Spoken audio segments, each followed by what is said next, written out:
The cold CEO was tired of being deceived by women. Until two kids barged in shouting, "Daddy!" He froze. Logan Mercer adjusted his tie knot and glanced at his watch. 6 p.m. Like always, 34 years old, owner of one of the biggest tech companies on the West Coast, his routine was precise like a Swiss watch. Work from 7 to 6, gym, dinner alone. Sleep by 10, no surprises, no setbacks, no one wanting anything from him. He grabbed his leather briefcase and walked across the office. His employees already knew. When Logan left, no one disturbed him. Not even a "good evening" or "see you tomorrow." He liked it that way. The elevator descended 20 floors in silence. Logan checked his emails on his phone. 3 partnership proposals, 2 meeting requests, and a message from the security company. Everything under control. The doors opened on the ground floor, and he walked through the black marble lobby. The doorman waved, but Logan just passed by. Personal relationships were complicated. Work was simple. The sidewalk was busy at 6 p.m. Hurried executives, coffee vendors, bike couriers. Logan crossed the crowd without looking at anyone, focused solely on the parked car across the street. That's when he heard it. "Daddy!" Logan stopped. The voice was high-pitched, childish. Someone was running toward him. He looked back and saw 2 little girls, twins apparently. Dark hair, big eyes, no older than 5. They ran straight to him with huge smiles on their faces. "Daddy! Daddy!" Logan felt his chest tighten, not from emotion, from alertness. The girls stopped right in front of him, panting and happy. The smaller one stretched out her arms as if expecting him to pick her up. "Daddy, we found you!" Logan looked around. Some people on the sidewalk started paying attention to the scene. An older lady smiled, finding it cute. A man in a suit stopped to watch. "You're mistaken," Logan said, keeping his voice low but firm. "I'm not your father." The older girl frowned. "Of course you are. We saw you in the photo." "What photo?" Logan shook his head, even before she could answer. It didn't matter what photo, this was clearly a setup. "You two go home, now." "But Daddy, I'm not your dad." His voice came out louder than intended. Some people turned around. Logan felt his face flush. He hated being the center of attention. The girls exchanged confused looks. The smaller one was almost crying. "But you look just like the photo," she whispered. Logan took a deep breath. He needed to get out of there, fast. "Listen carefully. I don't know who you are, where you came from, but I'm nobody's father. Leave before I call security." He turned his back to them and walked toward his car. He heard a quiet sob behind him but didn't look back. He couldn't. But before getting into the car, Logan glanced around and saw Marcus, his personal driver, leaning against the wall of the neighboring building. The man always stayed close when Logan left work, just in case. Logan waved. Marcus approached immediately. "Yes, Mr. Mercer." "Do you see those 2 girls on the sidewalk?" Marcus looked in the direction indicated. The 2 children were still standing in the same place, looking confused. "Yes, sir." "Follow them. Find out where they live, and with whom." Marcus frowned but didn't question. 5 years working for Logan had taught him not to ask unnecessary questions. "Is there anything specific you want to know?" "Everything. Who the parents are, where they live, how long they've been in the city, and especially who sent them to me." "Sent them?" Logan opened the door of his Mercedes. "Someone is trying to scam me, Marcus, and they used 2 kids for it." He got into the car and started the engine. In the rearview mirror, he saw Marcus discreetly walking toward the girls. Logan knew the pattern. There was always someone trying to take advantage of him. Ex-girlfriends inventing relationships that never existed, people pretending to be distant relatives, employees making up stories to get raises. But using children, that was new and low, even by the standards he had seen.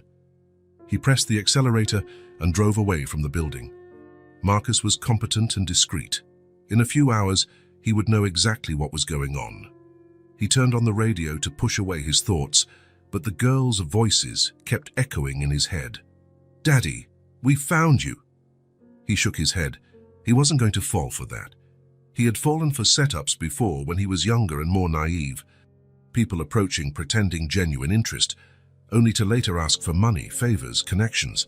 He learned the hard way that everyone wanted something, and those pretending not to want were even more dangerous. Traffic was slow. Logan drummed his fingers on the steering wheel, impatient. He wanted to get home, take a shower, forget the day, but every time he closed his eyes, he saw those girls' faces, the way they smiled when they saw him, as if they really knew him. Professionals, he muttered to himself. Whoever's behind this trained them well, because that was what bothered him the most. It wasn't just that two kids had called him daddy, it was the natural way they did it, the genuine joy in their eyes. They almost made him doubt himself for a second. Almost. Logan Mercer didn't doubt anything, especially when it came to people trying to manipulate him. In a few hours, Marcus would have the answers he needed. Then he'd know exactly who was behind this. Nobody used children to try to deceive him. Nobody. Logan got home at 8 p.m. The apartment was exactly how he liked it. Minimalist and organized, quiet. Every object in its place, every surface clean. No clutter, no memories scattered around, nothing reminding him of people. He threw his briefcase on the black leather couch and went straight to the kitchen. Opened the fridge and grabbed a beer, the usual ritual. But today something felt different. He couldn't stop thinking about those girls. He sat on the couch and turned on the TV, but the sound was just background noise. His mind was elsewhere, digging through memories he preferred to keep locked away. Sarah. The name came out of nowhere, like a punch to the stomach. Sarah had been the first. 22, freshly graduated, full of dreams and plans for the future. She was beautiful, smart, fun, said she loved him. For 6 months, Logan believed he'd found something real, until he found out Sarah was really interested in his family's money. Not him, never him. Logan took a sip of beer and tried to push the memory away, but it came back full force. The argument, her fake tears, the excuses that convinced no one. "You never trust me," she had yelled in the end, and Logan had replied, "Because you gave me reasons not to." After Sarah came Amanda, then Jessica, then Vanessa. They all followed the same pattern, approaching him with smiles and promises, saying they understood him, loved him for who he was, not what he had. Lies. They all wanted something. Money, connections, status, opportunities. Some were subtle, others direct. But in the end, there was always a hidden interest behind every affectionate gesture. Logan learned to recognize the signs, the way they touched him when asking favors, how they changed the subject when he talked about work, how their eyes sparkled when he mentioned investments or expensive trips. Every gesture hid an interest. That became his rule of life. When someone smiled at him, Logan wondered, what does this person want? When someone praised him, he thought, what's the intention behind that? When someone approached, his first reaction was to find out the plan. Because there was always a plan, always. Logan finished his beer and went to get another. Passed by the living room shelf and saw a photo of himself with his parents, taken years ago. He was younger, more naive. Still believed people could be genuine. What a fool. His phone rang. Logan looked at the screen. Marcus. Found anything? I did. Mr. Mercer.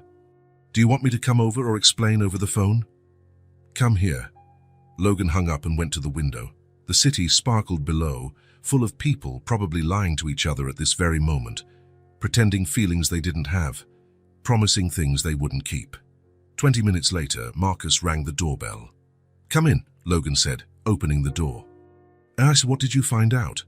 Marcus pulled a notepad from his pocket. The girls' names are Jolie and Mira, 5 years old, twins.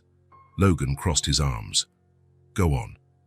They live with their mother in a simple house on the west side of town, lower middle-class neighborhood, nothing fancy. And the father? Apparently no father around. At least I didn't see any man going in or out of the house. Logan frowned. That didn't make sense. If someone was trying to scam him, there would surely be a man behind the plan. Single mothers with small kids rarely had the means to orchestrate such schemes. Anything else? Marcus checked his notes. The mother works at a downtown cafe, normal business hours. The kids stay with a neighbor during the day. No fancy cars, designer clothes, nothing indicating wealth. Do they go to school? I didn't find school records, but that might be normal considering their age. Logan walked back to the window. Something was wrong. People who scam millionaires don't live in simple houses or work in cafes. Marcus, are you sure there's nothing suspicious? No strange activity? No one watching the house? Nothing, Mr. Mercer. I spent 3 hours watching. It's a normal family. Quiet. The mother came home at 6, picked up the girls from the neighbor's car. They had dinner, watched TV, and went to bed early. Marcus closed the notepad. To be honest, sir, I didn't see anything indicating a scam. Just silence. Silence. The word echoed in Logan's mind. That was what bothered him the most. Scammers make noise, create situations, pressure, insist. They don't disappear silently. Are you sure you followed the right kids? Absolutely. Dark hair, brown eyes, identical twins. They even mentioned to their mother they saw Daddy today. Logan felt a chill down his spine. What did the mother say? I couldn't hear clearly. They were inside, but she didn't seem surprised or worried. Logan walked to the couch and sat down, ran his hands through his hair, trying to organize his thoughts. It didn't make sense. Nothing made sense. If it was a scam, there would be pressure. Calls, messages, contact attempts, requests for money, lawyers showing up with paternity papers, but there was none of that. Just silence. Marcus, I want you to keep watching. A few more days. Discreetly. Yes, sir. And if anyone tries to contact me, my company, or anyone close to me, I want to know immediately. Understood. Marcus left, leaving Logan alone with his thoughts. He returned to the window and looked at the city. Below, people were lying to each other, pretending love for money, faking friendship for interest, inventing stories for convenience. That was how the world worked. But then why did those two girls make him so restless? Logan took another sip of beer and tried to convince himself he was right, that someone was plotting something, that in a few days the truth would come out and he could return to his normal life. But a little voice deep inside whispered a question he didn't want to hear. What if it wasn't a scam? Logan shook his head. Of course it was a scam. It had to be, because if it wasn't, that meant his rule of life was wrong. And he couldn't be wrong about that. He couldn't. Logan spent 2 sleepless nights. On the 3rd morning, he gave up trying to ignore the growing unease in his chest, cancelled all meetings for the day, and asked Marcus to get the girl's address. By 10 a.m., he was driving through the west side of town. The neighborhood was exactly as Marcus described. Lower middle class, simple houses, tree-lined streets. Logan observed every detail critically. Old cars parked on sidewalks, well-kept but modest gardens, kids playing in the streets, nothing indicating wealth or elaborate schemes to scam millionaires. But Logan knew the best scams were just like that, convincing in their simplicity. He slowed down when he found the right number. House number 47, Maple Street. It was a small 2-story house, painted light blue with white trims. The front yard was well maintained, with some flowers planted by the porch. A child's bicycle leaned against the wall, and a set of colored chalks was scattered on the sidewalk. Logan parked across the street and watched for a few minutes, analyzing every element of the scene. Perfect setting for a scam, he thought. Too simple a house to raise suspicion, but neat enough to make a good impression. The flowers in the garden, the strategically placed bicycle, even the chalk on the sidewalk, everything seemed calculated to give the image of a humble but loving family. Whoever was behind this knew exactly what they were doing. Logan checked his watch. 10:15 a.m., a time when the kids would be home, available for the performance. More evidence that everything was orchestrated. He was about to leave when he heard laughter coming from the backyard. He got out of the car and crossed the street. The side fence was low enough to peek over, and there they were. The 2 girls sitting on the ground playing with bottle caps and pieces of string.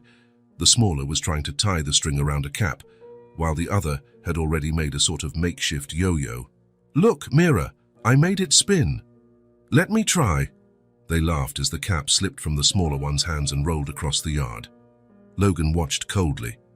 Well-trained kids, he thought, playing with simple objects to project an image of innocent poverty.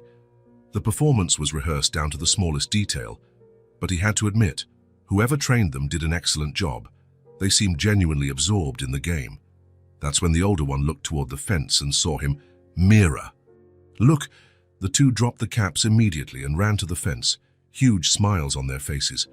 You came back, said the smaller one, stretching her arms toward him. We knew you'd come back, added the other.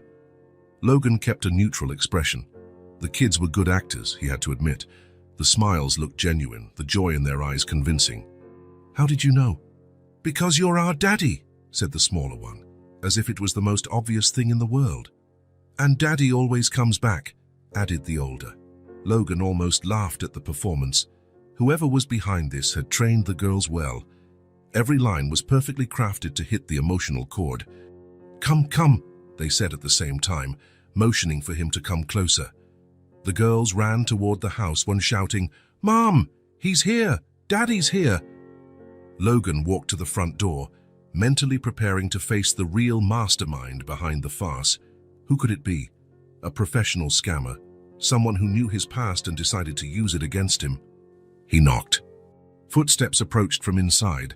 The door opened, and Logan felt the world stop. Camille. The woman at the door looked exactly as he remembered, only more mature. Light brown hair, now shorter. Green eyes he knew well. The same face that had haunted his thoughts for months after their breakup. Logan. They stared at each other for a moment. Logan felt a mix of shock and, strangely, betrayal. Camille Hart. Of course it was her. Now everything made sense. The woman he had dumped years ago, suspecting her intentions, was back, and she'd brought heavy artillery. Mom, it's him! He's the daddy from the photo, shouted one of the girls, appearing beside Camille and tugging at her shirt. We told you we'd find him, added the other, squeezing in on the other side. Logan looked at Camille with a hard expression. Now everything made sense. She'd held a grudge over the breakup and decided to get revenge using the kids. The plan was brilliant in its cruelty. You two go play inside for a few minutes. Mommy needs to talk to Logan, Camille said, and Logan noticed her voice tremble slightly. Good actress, he thought, even faking nervousness. The girls obeyed, but not without enthusiastically waving at Logan. Do you want to come in? Camille asked quietly. Logan nodded. Better to settle this once and for all. The sooner he unmasked the farce, the better. The inside of the house was exactly what he expected. Simple, modest, well kept. There were drawings from the girls stuck to the fridge, toys organized in baskets in the corner of the living room, colorful cushions on the sofa, children's books stacked on the coffee table, all very calculated to give the image of a needy but happy family. Logan recognized staging when he saw it. Sit down, please, Camille said, pointing to the sofa. Logan sat at the edge, stiff, maintaining a defensive posture. Camille settled into the armchair across, keeping distance. He noticed she avoided direct eye contact. Logan decided to get straight to the point. So this is your plan, he said, cold and controlled voice.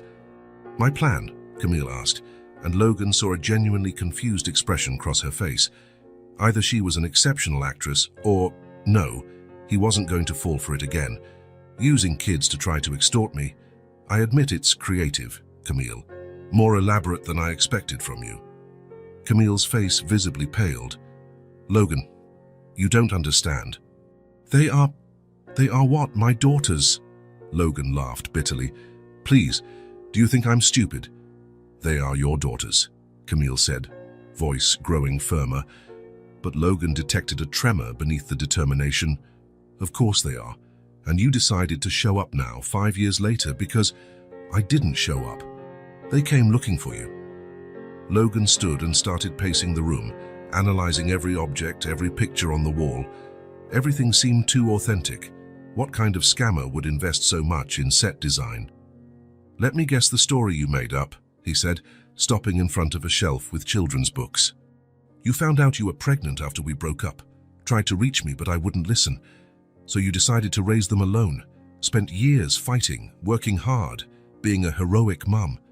Now that they're older, you thought it was time to introduce me to my daughters.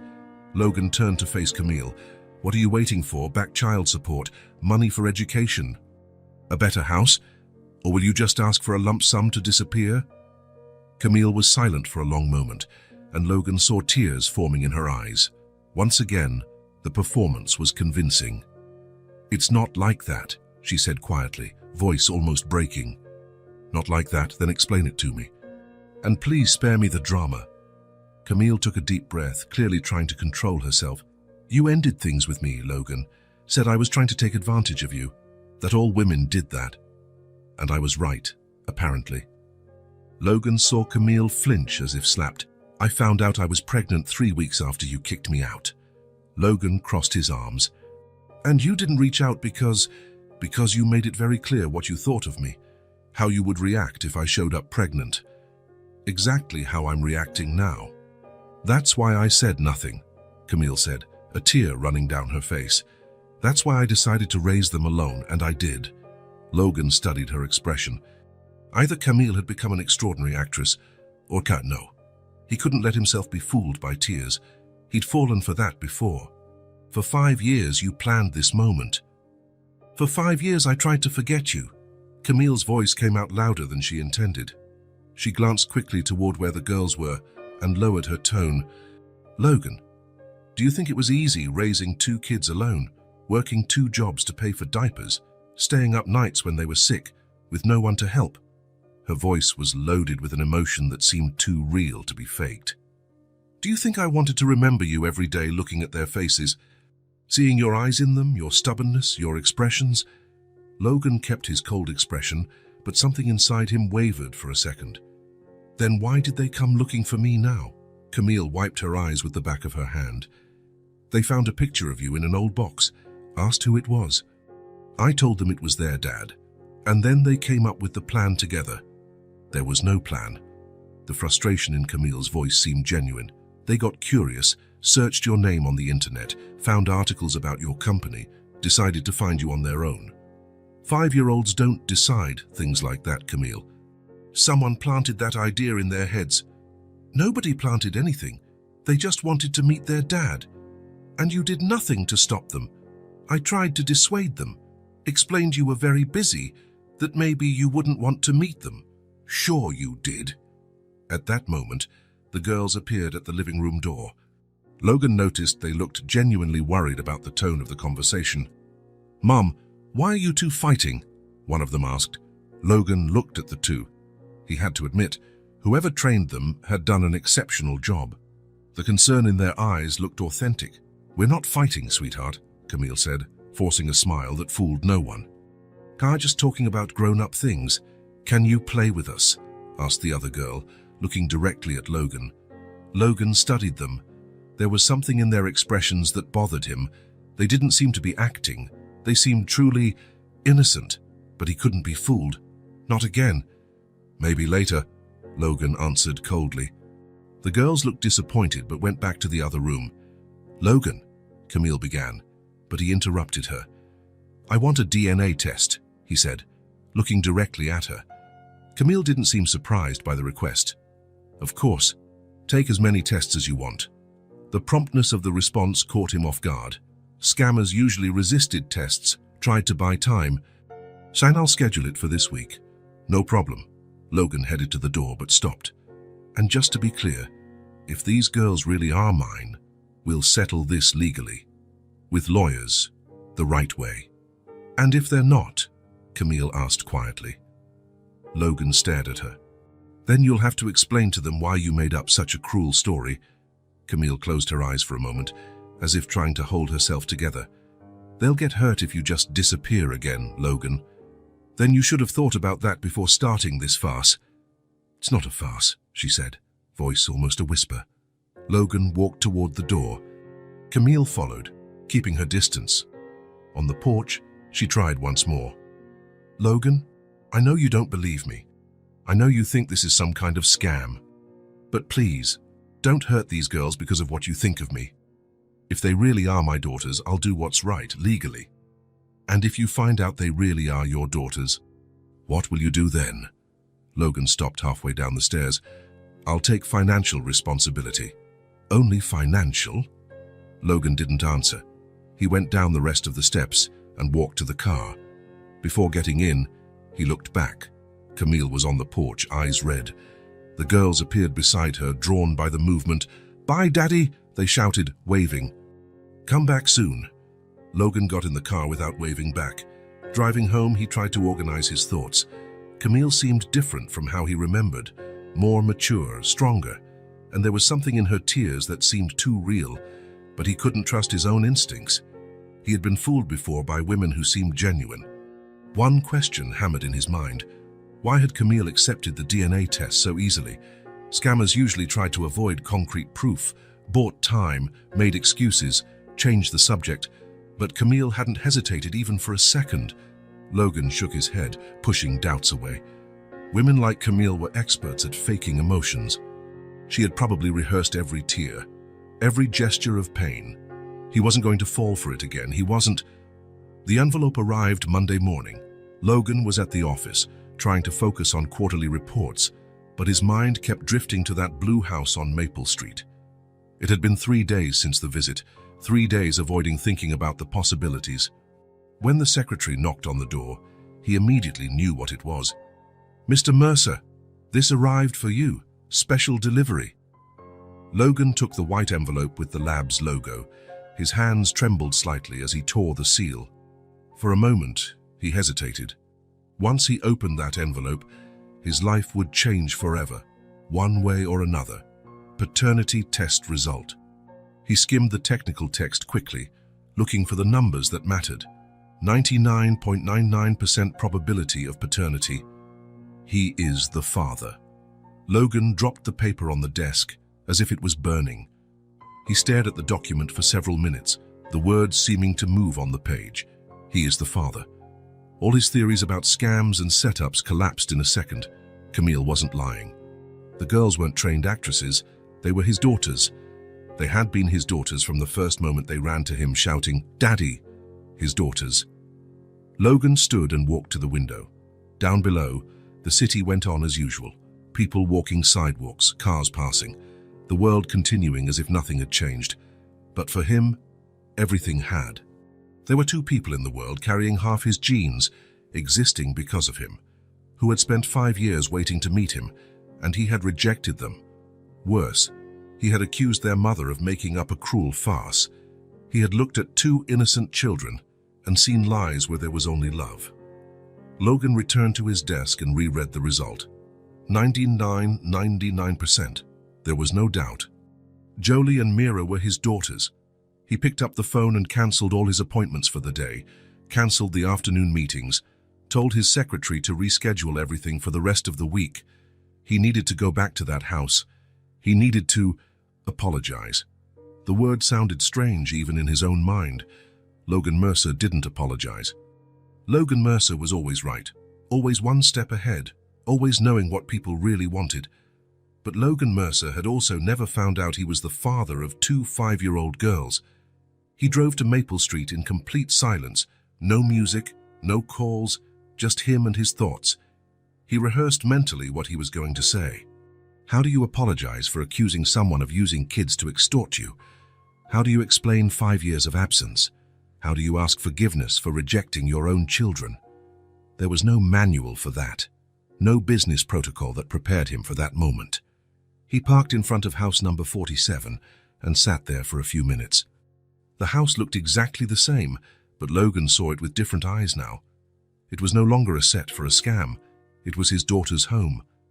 The living room curtains moved slightly. Someone had seen him arrive. He took a deep breath and got out of the car, walked to the door with slow steps, every meter feeling like an eternity. He knocked and waited. Footsteps approached, slower this time, more cautious. Camille opened the door. She looked calmer than he expected. There was no anger on her face, no satisfaction at being proven right, just a quiet resignation, as if she already knew why he was there. "The test came," Logan said, his voice softer than intended. "I figured. You wouldn't come back if it hadn't." They stared at each other for a moment. Logan looked for signs of triumph in her eyes, but found only calm sadness. "Can I come in?" Camille nodded and stepped aside. The house was exactly the same. But Logan saw it completely differently now. The toys scattered weren't props for a play. They were evidence of two little lives lived there. The drawings on the fridge weren't part of a scene. They were artistic expressions of his daughters. His daughters. Where are they? In the backyard, playing with soap bubbles. Logan could hear laughter coming from the back of the house, and the sound stirred something in his chest. "Camille, No need," she said softly, anticipating what he was going to say. "I do." Logan stopped in front of her and for the first time in years forced himself to be completely honest. No games, no strategies, no defense mechanisms. "I'm sorry for not believing, for leaving, for being cruel to you and to them, for thinking you were capable of using children to manipulate me." Camille studied him silently, and Logan saw tears forming in her eyes. "Did you really think I would make something like that up?" Yes, I believed everyone wanted something from me. I always believed that every woman who approached me in recent years wanted money, or connections, or status. And now," Logan looked toward the backyard where the laughter continued, "now I know I was wrong. At least about this. At least about you." Camille nodded slowly. "They don't know about the test. I didn't want to confuse them more. To them, you've always been their dad." "What did you tell them? About me leaving so quickly? That you were busy with work, but that maybe you'd come back? That sometimes adults need time to think?" Logan felt a pang of something that could be gratitude. Even after how he had treated her, Camille had protected his image before their daughters. Did they ask a lot? Every day. "When is Daddy coming back? Why did he leave? Didn't he like us?" Each question was like a stab. Logan imagined two little girls wondering if they weren't good enough for the dad they had just met. "What did you answer?" "That you needed time. That it had nothing to do with them. That you'd come back when you were ready." "How could you be sure you'd come back?" Camille smiled for the first time since he arrived. "Because I know you, Logan. You can be many things, but you're not a coward. Once you knew the truth, you'd do the right thing." "Do you want to see them?" she asked after a moment. "Yes, but I don't know what to say." "Start with the truth. They deserve that." Camille took him to the back door. In the yard, Jolie and Mira were chasing soap bubbles, trying to pop them before they hit the ground. They were wet, grass-stained, laughing loudly. Logan watched them for a moment, trying to absorb the scene. These were his daughters. Half of each of them came from him. "Girls," Camille called, "you have company." The two stopped running and looked toward the house. When they saw Logan, their faces lit up in a way that completely disarmed him. "You came back," shouted Mira, dropping the bubble container and running toward him. "We were playing with bubbles," said Jolie, coming closer more slowly but with the same huge smile. "Want to play with us?" Logan crouched in front of the two, getting to their eye level. Up close, he could see his features in their faces. Jolie's eyes had the same shape as his. Mira's stubborn chin was identical to his. "Girls, I need to tell you something important." They stopped immediately and paid attention, noticing the seriousness in his tone. I didn't believe you when you said I was your dad. I thought it was a lie." "But it wasn't a lie," Mira said, confused. "We showed the photo. I know that now. And I'm sorry for not believing. Sorry for leaving." Logan took a deep breath, trying to find words a 5-year-old could understand. "I don't know how to be a dad. I've never been a dad before. Never even thought about it. But if you'll let me, I want to try. I want to learn." The girls looked at each other for a second and then smiled. "Of course you can," said Jolie. "You're our daddy," Mira added, as if it was the most obvious thing in the world. And then, for the first time in his life, Logan hugged his daughters. It was awkward. He didn't know where to put his arms, how to squeeze without hurting, how long to hold. One girl was wet from playing, the other had grass stuck to her clothes, but it was sincere, it was real.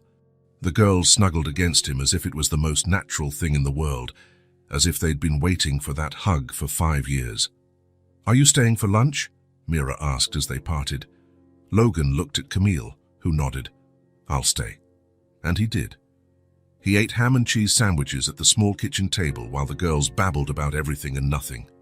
They talked about the neighbor who had a fat cat named Whiskers, about the cartoons they liked to watch, about how they wanted to learn to ride bikes. Logan just listened, trying to absorb every detail, every voice inflection, every gesture. He was truly meeting his daughters for the first time.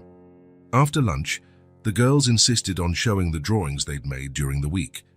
Logan sat on the living room floor and looked at each carefully, asking sincere questions about the colors chosen and the characters drawn. "This is our family," Jolie said, showing a paper with 4 stick figures. Logan looked at the drawing. This time, there was a male figure in the family. Tall, wearing a tie, next to 3 smaller figures, 386. "When did you make this?" "Yesterday," Mira replied. "After you left the first time. We always knew you'd come back," added Jolie. "Family always comes back." Logan felt something tighten in his chest. These girls had faith in him that he didn't deserve. At 4 p.m., Logan realized he had to leave. He had a company to run, employees waiting for decisions. But for the first time in his life, he didn't want to leave work waiting. Can I come back tomorrow?" "You can," the girls answered in unison. "Only if you want to," Camille added quietly. "I want to." And he came back the next day, and the next, and the next. In the first weeks, Logan felt lost. He didn't know how to talk to 5-year-olds, didn't understand their games, didn't know what to do when they fought or threw tantrums, but he learned by watching Camille. He saw how she spoke to them, firm when necessary, always loving, how she resolved conflicts without yelling, how she turned boring chores into games. Logan started bringing things. At first, obvious gifts, expensive toys, designer clothes, imported sweets. But soon he realized the girls got more excited about simple presents. A finger paint set made Mira ecstatic for a week. A 50-piece puzzle became Jolie's obsession. "You don't have to bring anything," Camille said one afternoon when Logan arrived with grocery bags. "I know, but I want to help. I want to contribute." "Then help by staying. They don't want your gifts, Logan. They want you." It was true. Logan noticed the girls were happier when he simply sat on the floor to play with them than when he arrived with new toys. Gradually, he began to understand their personalities. Jolie was the more cautious one, the one who thought before acting. She liked puzzles and picture books, asked questions about everything and remembered every answer. Mira was impulsive and adventurous, climbed furniture, ran through the yard, invented crazy games. She protected her sister when anyone bothered them in the neighborhood, and both were smart in a way that surprised Logan. Made connections he didn't expect, had opinions on complex topics, created creative solutions to simple problems. 1 month after the first visit post-test, Logan was sitting in the yard watching the girls play when Mira came up and sat beside him. "Daddy, can I ask you something?" Logan still got startled every time they called him Daddy, but he was starting to like the sound. "Sure. Why did you take so long to come meet us?" The question caught him off guard. He looked at Camille, who was on the other side of the yard with Jolie, but she hadn't heard. I didn't know you existed. Mum said she tried to tell you about us when we were babies." Logan frowned. "When did she tell you that?" "When we asked why you didn't live with us. She said she told you about us when we were little, but you were too busy." Logan looked at Camille again. She had lied to the girls to protect him. "Mom lied," he said quietly. Mira looked at him wide-eyed. "Mom doesn't lie. This time she did, to protect me." Logan took a deep breath. "The truth is, your mum tried to tell me about you, but I didn't believe her. I thought she was making it up." "Why?" "Because I'm an idiot sometimes," Mira laughed. "Everyone is an idiot sometimes." Jolie said I'm an idiot when I eat sand. "You eat sand?" "Just a little, to see what it tastes like." Logan smiled genuinely for the first time in a long while. "Daddy?" "Yes? We just wanted to meet you. Mum didn't talk much about you." Logan felt something stirring in his chest. "What did you want to know?" "Everything. What you were like as a kid. If you liked to play. If you were like us." Jolie came closer, sensing this was an important conversation. "We wanted to know if there was something in you that was also us," she said softly. Logan looked at the two girls. For the first time in weeks, he didn't try to think of a smart or socially appropriate answer. He just told the truth. "There is," he said. "Ma'am, there's a lot." "What?" "You're stubborn. I am too. You ask a lot of questions. I did too when I was a kid." "And what else?" Logan thought. "You're brave. It took a lot of courage to come looking for me. And you're loyal to each other. I wish I were that loyal." "You can be," Mira said. "I'd just stay with us. That's what I'm trying to do." "And you will," Jolie added with the seriousness of a 5-year-old, "because you're our daddy." Logan was silent, just listening. For the first time in his adult life, he didn't feel the need to defend himself, explain his actions, or justify his fears. He just sat there in the yard with his daughters, learning that sometimes the simplest truth is also the most powerful. He was a dad, and maybe, just maybe, he could be good at it. Logan arrived at the Maple Street house on a Saturday morning with a different proposal. He had spent 2 weeks visiting the girls almost every day after work. Always at the house, always under Camille's watchful eye, always within the safe zone of the yard and living room. But that morning, he felt brave. "Good morning," he greeted Camille when she opened the door. "You're early today," she noted, but was smiling. "I wanted to ask something. For all 3 of you." The girls came running from the kitchen, still in pajamas, hair messy. "Daddy!" they shouted in unison, and Logan felt that familiar tightness in his chest. A good tightness, he realized. The kind of tightness that means something important is happening. "Good morning, girls. How about going out today?" "Going out?" Mira asked, eyes shining. "Where?" Jolie wanted to know. "I thought the park, and then a snack." Logan looked at Camille, seeking approval. "Just the 3 of us," he added quietly. Camille hesitated for a second. Logan understood. It was the first time he'd be alone with the girls, the first time he'd be fully responsible for them, even if just for a few hours. "Please, Mommy," Mira begged. "We promise to behave," Jolie added. Camille looked at Logan. "Are you sure?" "I am." And he really was. In recent weeks, he had watched Camille with the girls enough to know the basics. He knew they liked swings, that Mira was more adventurous on the playground, that Jolie preferred to watch before trying. "Okay," Camille agreed. "But take jackets. It's a little chilly."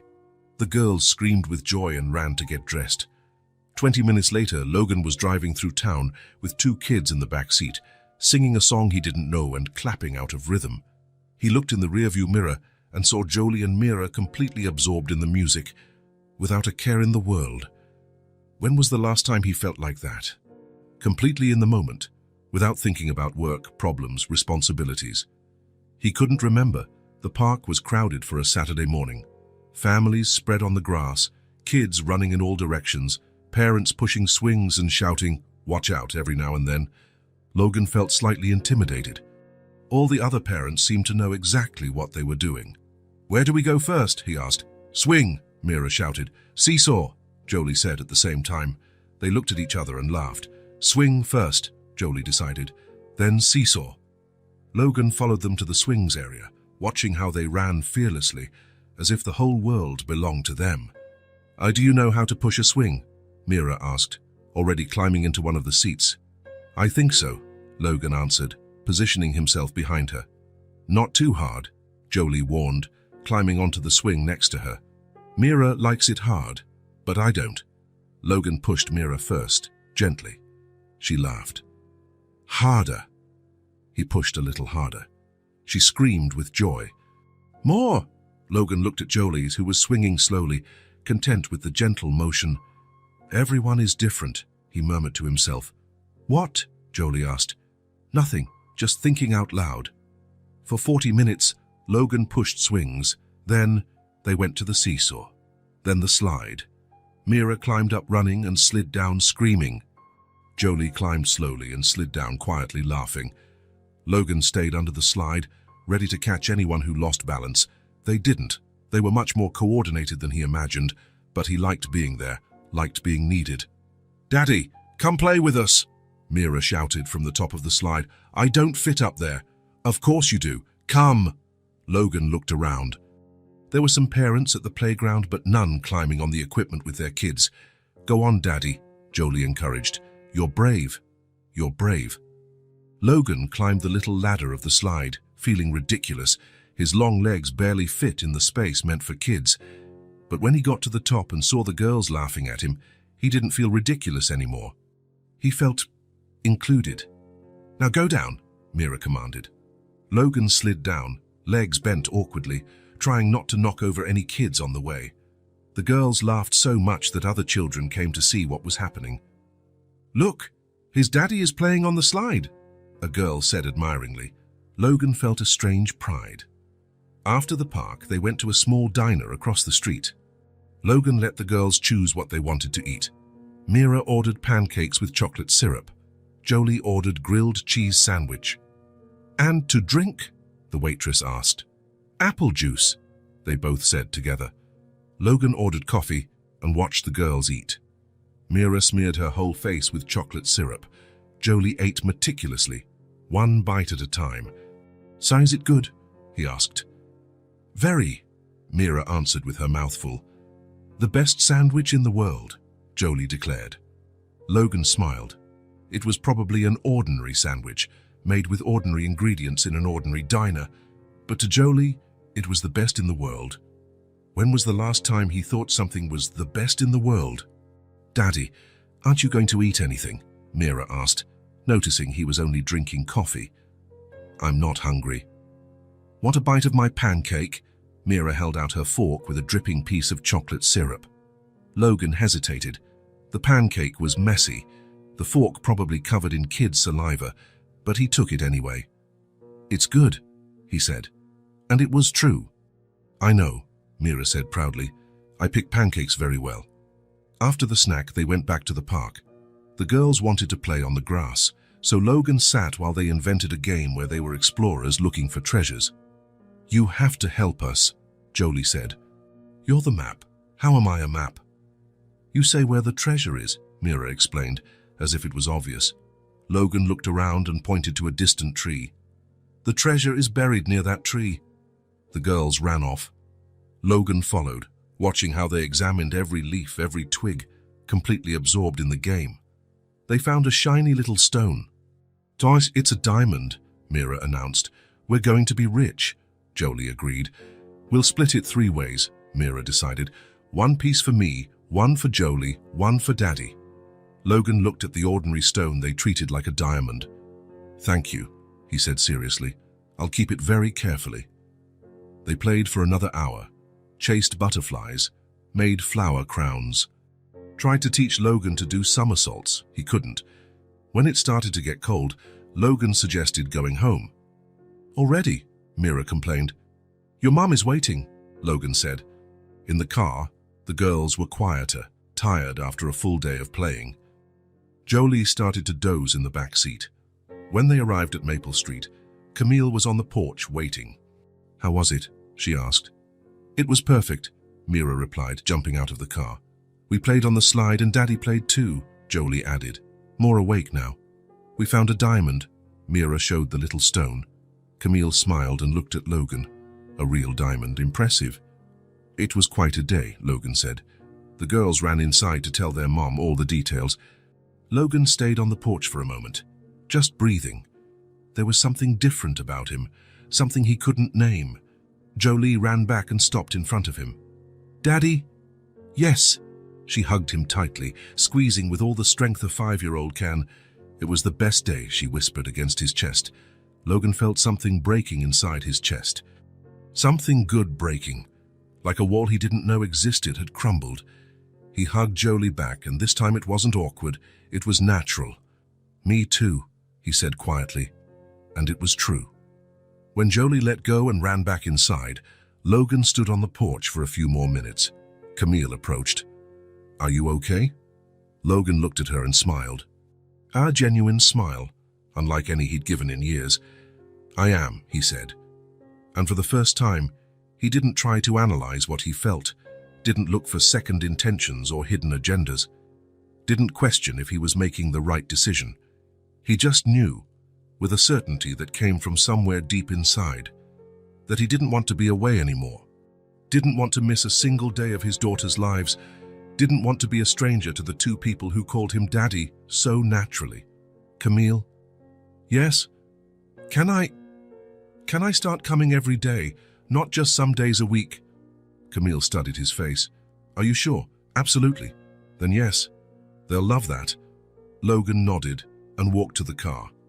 Before getting in, he looked back and saw two loving faces at the living room window waving at him.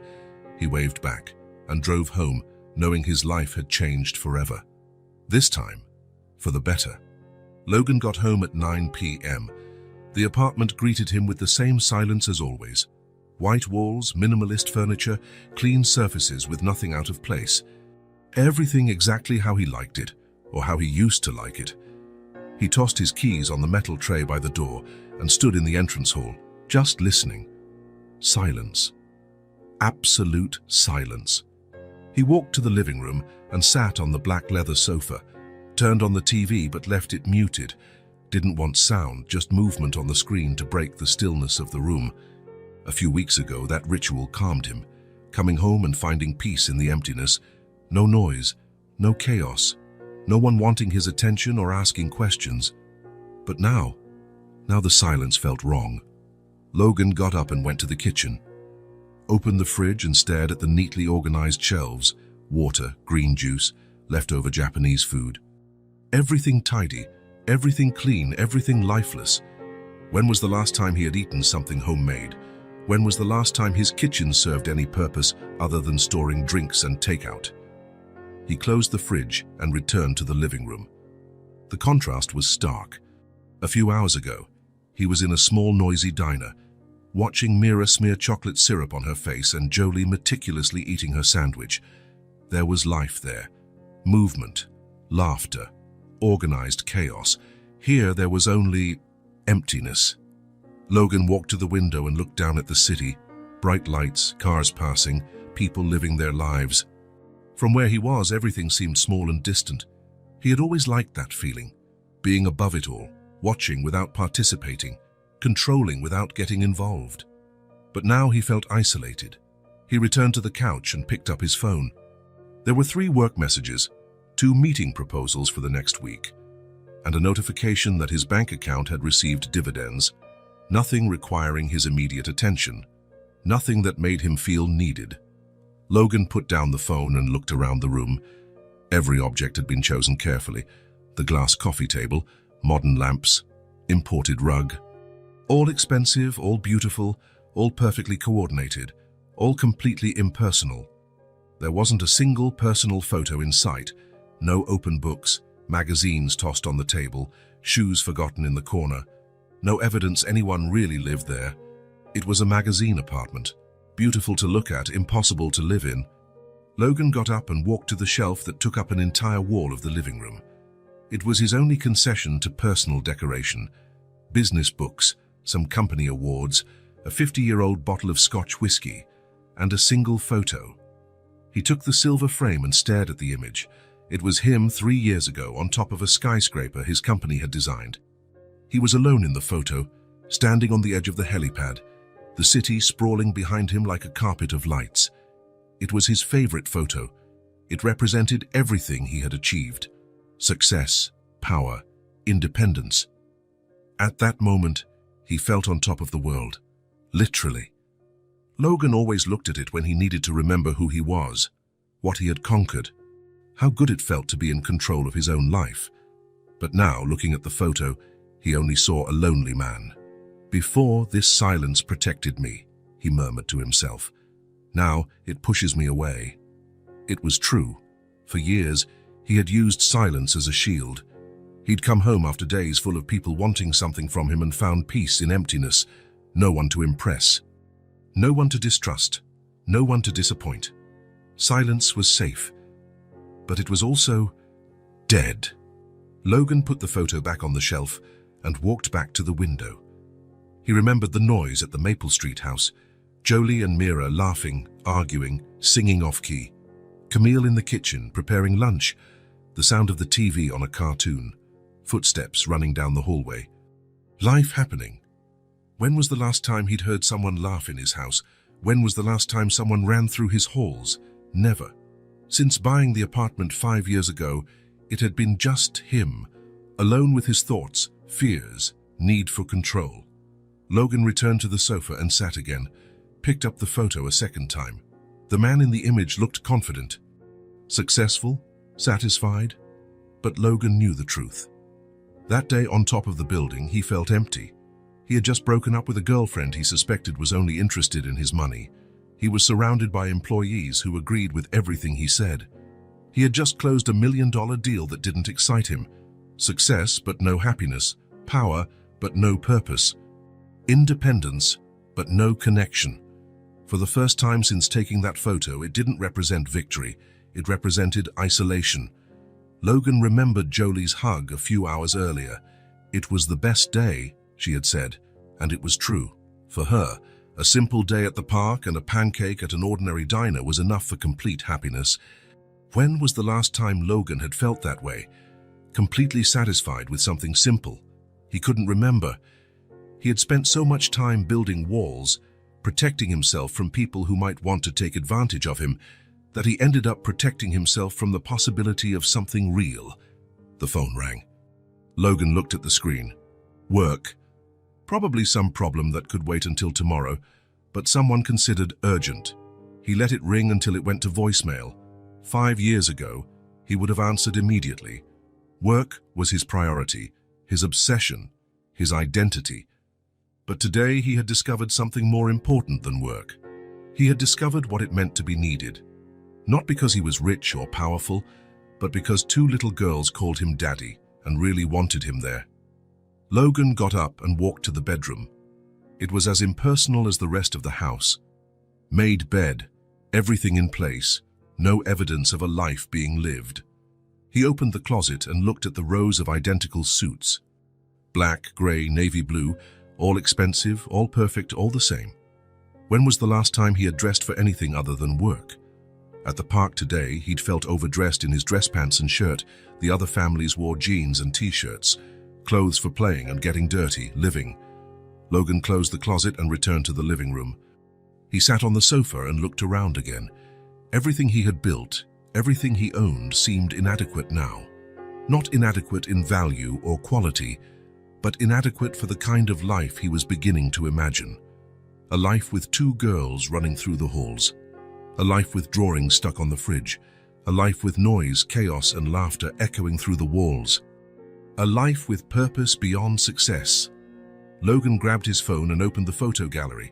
There were hundreds of images, meetings, work events, awards, business trips, but no personal photos, no memories of moments that really mattered. Today at the park, he'd thought about taking a photo of the girls playing, but he hadn't. He still didn't feel ready to document their lives. But maybe soon he could start making his own memories. Logan put the photo from the shelf on the coffee table where he could see it better. The lonely man at the top of the building stared back, well-dressed, successful, well-protected, and completely alone. "I don't want to be you anymore," Logan said to the photo. For the first time in years, he knew exactly what he wanted. He wanted to be the man Jolie and Mira saw when they looked at him, the man who deserved to be called Daddy, the man who was present, involved, caring more about loud laughter than high profits. Logan turned off the TV and went to the bedroom. Tomorrow he would return to Maple Street, and the next day, and the day after, because he had discovered that the silence that always protected him had also imprisoned him, and it was time to break free. Logan had become a constant presence at the Maple Street house. 2 weeks after the day at the park, his routine had completely changed. Instead of working late every day, he left the office at 5 sharp. Instead of lonely dinners and silent nights, he spent afternoons playing in the yard and helping with homework. The girls had gotten used to his presence. They no longer ran to the door when he arrived. They just looked, smiled, and continued what they were doing, as if they always knew he'd come. It was a Thursday afternoon when Jolie approached him with something hidden behind her back. Logan was on the sofa, trying to do a puzzle with Mira, when he felt a poke on his shoulder. "Daddy?" "Yes," Jolie was serious, more serious than a 5-year-old should be. "We made something for you." You did. Mira dropped the puzzle piece and ran close to her sister. Tell him, Jolie. I will. Jolie took a deep breath as if preparing for an important speech. We drew our family. Logan felt something move in his chest. Your family. Our family, Mira corrected. Yours, mine, Jolie's, and Mommy's. Jolie took the paper from behind her back and handed it to Logan. It was a typical child's drawing. 4 stick figures of different sizes, all holding hands in a row. The smallest figure had short hair and a huge smile, clearly Mira. Next to her, a slightly bigger figure with longer hair, Jolie. Then a figure in a skirt with wavy hair, Camille. And finally, a tall figure wearing what looked like a tie, him. In the middle of the drawing, floating above the 4 figures, was a red heart drawn so carefully that you could still see the pencil marks where it was erased and redone several times. Logan held the paper with both hands as if it were made of glass. We drew our family, Jolie repeated, her voice full of pride. Logan looked at the drawing and felt something breaking inside his chest. Something good breaking. Throughout his adult life, he had avoided forming bonds, avoided becoming part of something bigger than himself, and now he was looking at a drawing where he was represented as a fundamental part of a family. A family. Can I keep it? He asked, his voice quieter than intended. Of course, Mira answered, as if it was obvious. It's yours, Jolie said softly. It always was. Always was. Logan looked at the girls, then at the drawing, then at the girls again. Thank you, he said, and the word carried much more weight than 2 5-year-olds could understand. Camille had watched the whole scene from the kitchen. She approached and sat in the armchair, a small smile on her face. They worked on the drawing all morning, she said. They argued about what color to use for the heart. Mira wanted pink, Jolie wanted red. Why did red win? Because red is the color of true love, Jolie explained with the seriousness of someone absolutely sure of what she was saying. Logan looked at the red heart in the center of the drawing. How do you know so much about love? Mom taught us, Mira answered. Logan looked at Camille, who just shrugged. They asked how to recognize true love. I said true love is when someone stays even when things get hard. And you stayed, Jolie added, looking at Logan. Even when we got sick last time, even when we fought, even when we made a mess, you always come back. Logan remembered the previous week when the girls had argued about whose turn it was to pick the show on TV. The argument escalated into crying, shouting, and mutual accusations of that's not fair. His first reaction was to step away, let Camille handle it. That's what he always did when things got emotionally charged. He withdrew. But this time he stayed, helped mediate, suggested they watch 2 episodes, 1 each, stayed until the conflict was resolved and the girls played together again. They didn't expect a perfect dad, Camille said quietly, as if reading his thoughts. Just one who stays. Logan carefully folded the drawing and put it in his wallet. I'm going to hang it on my office wall, he said. Really? Mira asked, eyes shining. Really? So everyone can see our family? Our family. The words came naturally, without hesitation. It was the first time Logan referred to the group as our family, out loud. And it felt right. The rest of the afternoon passed normally. They played in the yard, helped Camille prepare dinner, watched a cartoon. Logan said goodbye at 8 p.m, promising to come back the next day. But when he arrived the next morning, something was different. Camille opened the door even before he knocked, her face worried. They have a fever, she said without preamble. Logan felt his blood run cold. A fever? Since when? They woke up like that. Mira has 101.3 degraph, and Jolie has 100.8 degraph. Logan pushed the door and went in quickly. Where are they? On the couch. Logan, they're fine, it's just... But Logan was already in the living room, seeing the 2 girls wrapped in a blanket, pale and clearly feeling sick. Hi, Daddy, Mira said weakly.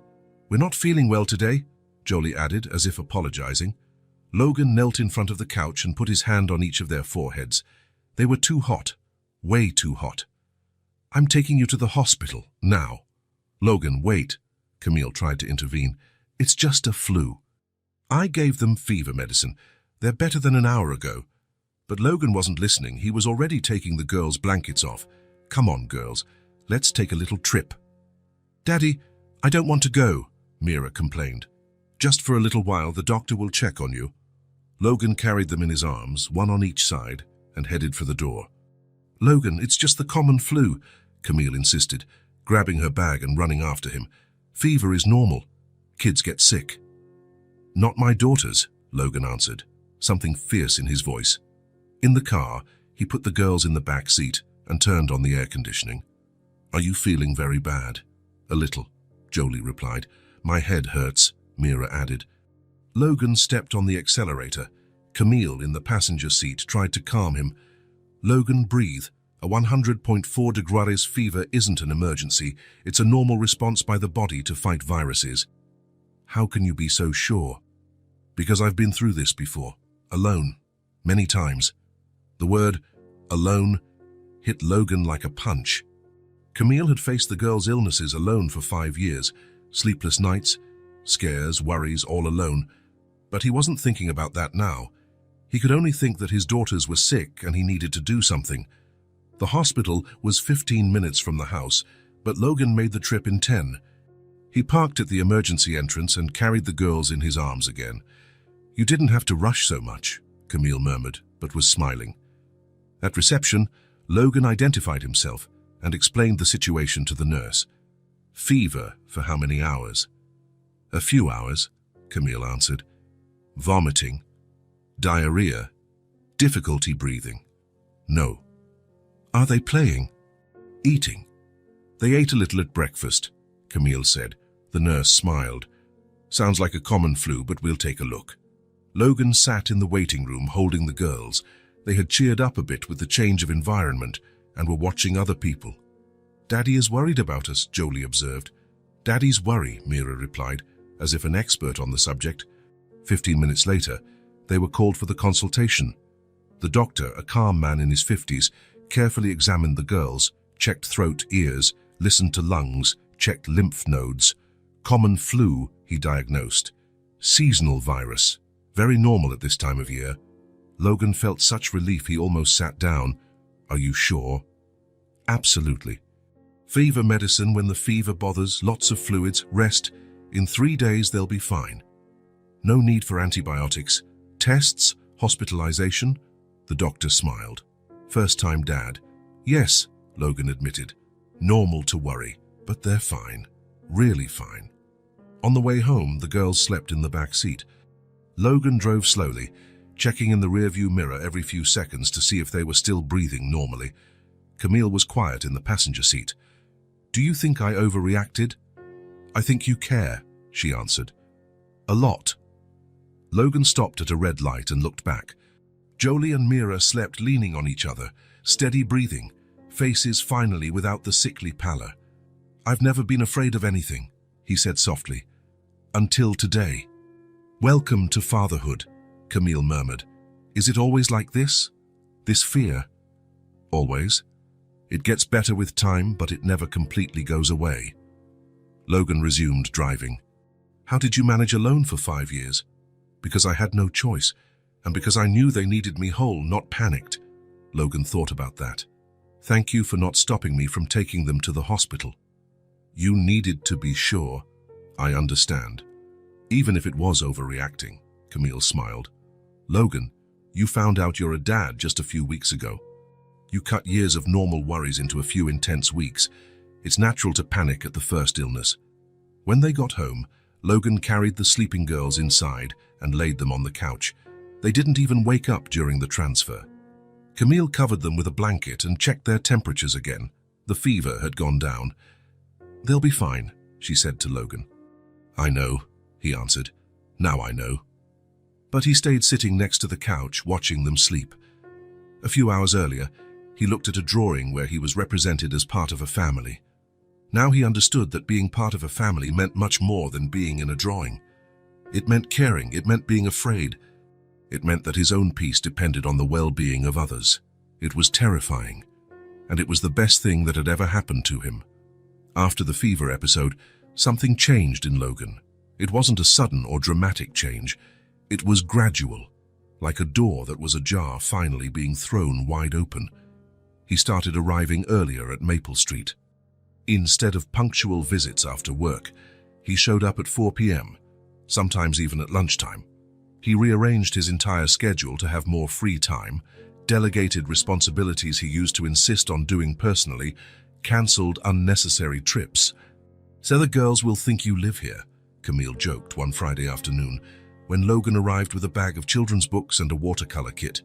"That wouldn't be a bad idea," he replied, and something in his serious tone made Camille look at him more closely.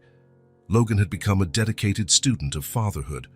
He observed every detail of the girls' personalities, as if analyzing the most important project of his life. He found out Jolie was afraid of the dark, but too proud to admit it to anyone. On the nights he stayed for dinner, he noticed how she always found elaborate excuses not to go to her room alone after dark.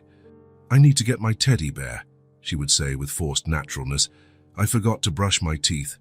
I think I left the window open and the wind is blowing." "Want me to come get your teddy bear with you?" Logan would offer casually, pretending not to notice the pattern. "No need," Jolie would answer with dignity, but her eyes revealed immediate relief. "I'll come anyway. I also want to see how that drawing you were making yesterday turned out." And he followed, turning on all the lights along the way, making comments about the drawings stuck to the wall, about the books organized on the shelf, about anything to keep the conversation flowing until she felt safe enough. He never mentioned the fear, never made her feel weak. He was just there. With Mira, he learned she processed emotions through physical movement. When she was frustrated, sad, or confused, she didn't cry or throw tantrums like most kids. She started running in circles in the yard, as if she could run the feelings away. "Why is Mira running?" he asked one afternoon, watching the girl circle endlessly on the grass. "She had an argument with a friend at the neighbor's house," Camille explained, watching from the window. "The friend said she didn't know how to play with dolls right, that she was doing everything wrong. That's how she releases her feelings." Logan went down to the yard and watched Mira for a few minutes, trying to understand the process. "Can I run with you?" Mira stopped abruptly, surprised and breathless. "Do you know how to run for real?" "Of course I do. Race you to that big tree." For 15 minutes, Logan ran after a 5-year-old girl around the yard, making sure to let her win most of the races. When they stopped, both breathless and sweaty, Mira was smiling again. "I feel better now," she said, throwing herself on the grass with satisfaction. "Me too," Logan replied, sitting beside her. "Sometimes you just have to let the bad feelings out of your body." "Yeah, running they go out through your feet and leave," Mira explained with the simple wisdom of a child. Logan smiled genuinely. "Makes perfect sense." Slowly, he built small but deeply meaningful traditions. Every Tuesday became official story time. Logan discovered he had a natural talent for storytelling, creating epic, elaborate adventures where Jolie and Mira were always the main heroines. They sat one on each side of him on the living room sofa, completely absorbed in stories of brave princesses and adventurous sisters. "Tell the one about the dragon who just wanted to make friends but nobody understood," Mira always asked. "No, tell the one about the princess who became an inventor and created a machine to make colorful clouds," Jolie asked at the same time. Logan told both Hess and a few others, adding new details to each version, creating a complex narrative universe where the girls were always clever, brave, and kind. Thursday became cooking day. Logan, who had never cooked anything beyond heating food in the microwave, invested time in family recipe books and online tutorials. He learned to make perfect pancakes, elaborate sandwiches with fun shapes, simple cookies, and even a basic chocolate cake. "You're becoming a real dad," Camille observed one Thursday afternoon, watching Logan teach Jolie to crack eggs with scientific precision, while Mira measured flour with the seriousness of a professional chef. Logan stopped what he was doing and looked around. Small flour-covered hands, completely messy countertop, batter splashes on the wall, laughter and lively chatter echoing through the kitchen. 6 months ago, all that mess would have made him deeply anxious. Now it seemed absolutely perfect. "See how good it is to have someone around," Camille said with a half-smile, gently wiping some flour from Mira's nose. Logan looked at her and didn't answer immediately, but his eyes said it all. Deep gratitude that she had allowed him into that life. Honest recognition that he had wasted 5 precious years. And something deeper, the complete understanding that he was exactly where he was supposed to be. "It's good," he said simply. "It's really good." It was on a rainy autumn Friday, 3 months after their first meeting at the park, that Logan made a decision he'd been maturing for weeks. He arrived at Maple Street with a folder of documents instead of the usual toys, a serious and determined look on his face. "Camille, I need to talk to you about something important." "Did something happen? You look worried." "Yes, something happened. I want you 3 to move." Camille's face visibly paled. "Logan, if you think we're becoming too dependent on you, or if this is interfering with your life—" "No," he interrupted quickly, realizing how his words sounded. "It's not that at all. I want you to move to a better house." Camille frowned, genuinely confused. "Goes better how?" Logan carefully opened the folder and pulled out printed photos of a big, cozy house with a spacious yard and wooden porch. "I found this house last week. 3 large bedrooms, 2 full bathrooms, huge backyard with trees for the girls to climb, and space for them to play. It's in a safe residential neighborhood with an excellent school 2 blocks away." "Logan, before you say anything or start protesting, I need you to understand one thing. This is not charity, it's care. You deserve more than this small house where you barely fit. The girls deserve their own rooms, space to grow, safety, opportunities." Camille looked at the photos in prolonged silence, going through each image. "I can't afford the rent on a house like that, Logan. You know that." "I can, and I want to pay." "Why?" Logan stopped and thought carefully about the answer, knowing it was important. "Because they're my daughters, and I want to give them the best I can offer. Because I want them to grow up in an environment where they can dream big and have space to fulfill those dreams. And because I want them to have a place to welcome me when I want to stay longer." Camille studied his face closely. "Longer how exactly?" "Whole weekends, long holidays, vacations maybe. I want to have a room in that house, Camille. I want a place where I can stay when they're sick, when they have nightmares, when they need help." "Are you absolutely sure about that?"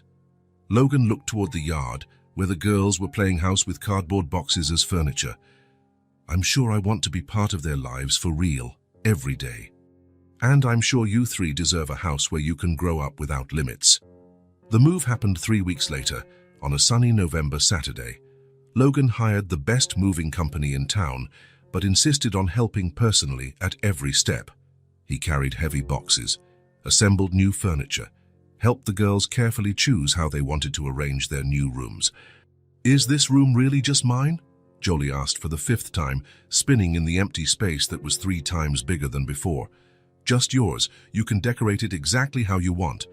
"And can I paint the walls any color I choose?" Mira asked, already mentally planning. "So we can go to the store and pick colors together tomorrow."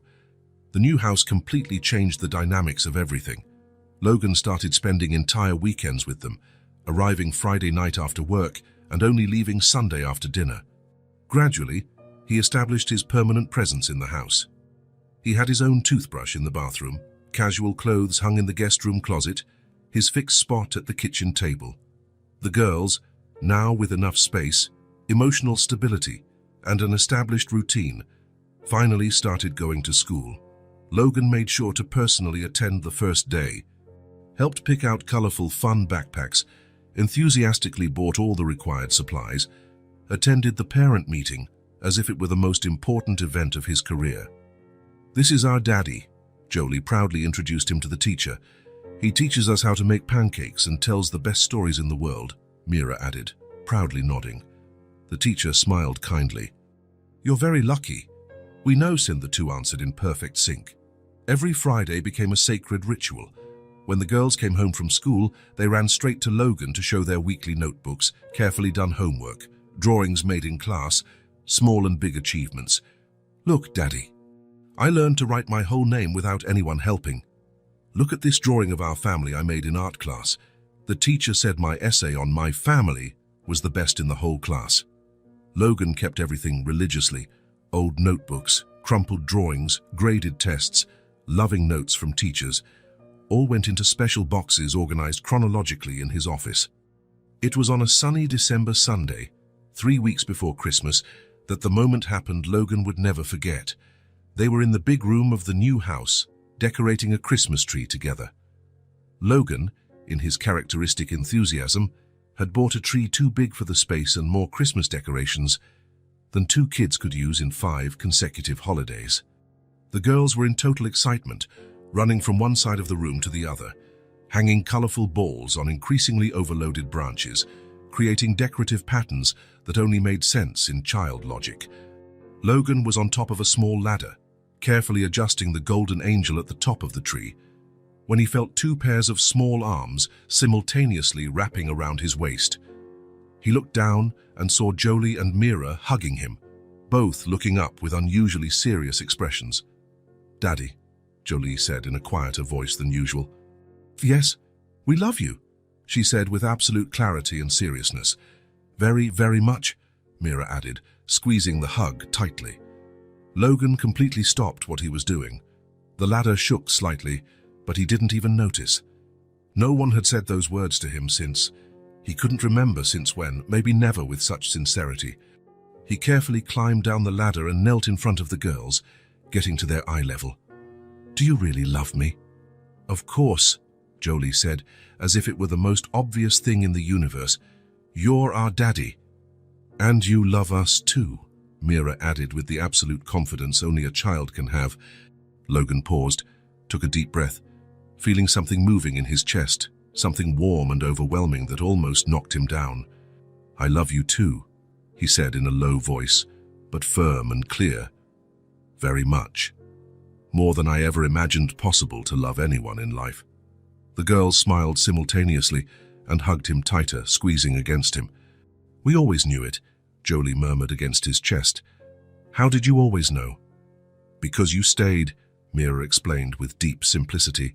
"People who really love us stay, even when it's hard." Logan hugged his daughters for a long moment, eyes burning with tears refusing to fall but definitely there. Camille was standing in the doorway, watching the whole scene with a deeply emotional smile. "Now we're really a complete family," she said quietly. "We always were," Logan answered without letting go of the girls. "I just took 5 years to realize it." The following Monday, Logan was at the office when Marcus brought a small package. "The photos you requested have been developed, Mr. Mercer." Logan carefully opened the envelope and smiled upon seeing the result. They were photos from the previous weekend, the girls running freely in the new house's yard, him patiently teaching Mira to ride a bike, Jolie reading a story aloud to him, the 3 making exaggerated faces at the camera, completely relaxed. He chose the best one, a spontaneous photo where the 3 were hugging on the sofa, laughing at some inside joke, completely relaxed, and put it in an elegant silver frame. The old photo from the rooftop, where he was alone watching the city, had been carefully put away in a drawer weeks ago. On his office desk, right in front of the chair where he spent most days, there was now only the photo of his daughters. Every time his schedule got too busy, every time a meeting ran past the promised time, every time someone tried to convince him to work late or travel on weekends, Logan looked at that photo. 2 girls smiling at the camera, confident and certain their dad would be home in time for dinner, to help with homework, to tell bedtime stories. "You're the best things in my life," he murmured to the photo on a particularly stressful afternoon at the office, when 3 different meetings tried to steal his weekend time. And for the first time in his life, he knew with absolute certainty that it was true. If this story touched your heart, subscribe to the channel and turn on notifications so you don't miss the next ones. Leave a like because it helps this story get recommended to more people. See you in the next story.